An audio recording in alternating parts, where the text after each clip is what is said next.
বলছি রোজ কি একরকম মাংস খেতে ভালো লাগে? না, আমার তো মোটেই ভালো লাগে না। আজকে আমি চিকেনের দুর্দান্ত একটা রেসিপি বানাবো। আমি নিয়েছি এখানে 1 কিলো চিকেন। প্রথমে চিকেনগুলো পরিষ্কার করে ধুয়ে নিলাম। এবার সবচাইতে বড় জিনিস পেঁয়াজ কাটা। পেঁয়াজগুলো কুচি কুচি করে কেটে নিলাম। আর এই বিলাতে ধনিয়া ছাড়া কিন্তু আজকের রেসিপিটা অসম্পূর্ণ।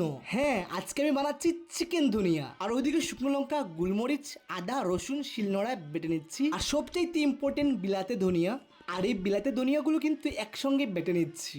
এইবার হবে মাংসের গায়ে হলুদ। হ্যাঁ দেখুন, এই যে মাংসের মধ্যে দিয়ে দিলাম হলুদ, বাটা মশলা, ধনিয়ার গুঁড়ো, জিরের গুঁড়ো আর স্বাদ মতো লবণ, পরিমাণ মতো সরষের তেল। আর আজকের চিকেনটা কিন্তু লঙ্কার গুঁড়ো ছাড়া হবে। ভালো করে মশলার সঙ্গে চিকেনটাকে মেখে নিচ্ছি যাতে চিকেনের মধ্যে মশলাগুলো বসে যায়। আর এইদিকে চুলোটা জ্বালিয়ে কড়াইতে বসিয়ে দিলাম। পরিমাণ মতো সরষের তেল দিয়ে ফোড়ন দিয়ে দিচ্ছি গোটা জিরে আর শুকনো লঙ্কা। এইবার দিয়ে দিলাম পেঁয়াজ কুচি। পেঁয়াজগুলো লাল হালকা ভাজা করে দিয়ে দেবো এতে চিকেন। এইবার চিকেনটাকে ভালো করে কষাবো। আর জানেন তো রান্নার আসল স্বাদ হলো চিকেন কষানোর মধ্যে। চিকেনগুলো তো কষানো হয়ে গেছে, দেখুন না কি সুন্দর একটা কালার হয়েছে। এইবার গ্রেভির জন্য দিয়ে দেবো গরম জল। আমি কিন্তু চিকেনে সবসময় গরম জল দিয়ে রান্না করি। গরম জল দিয়ে রান্না করলে কিন্তু চিকেনের স্বাদটা ডাবল হয়ে যায়। 1 চামচ গরম মশলা স্বাদের জন্য।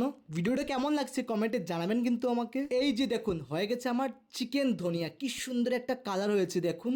আর এই চিকেন ধনিয়া খেতেও কিন্তু খুব বেশি সুস্বাদু।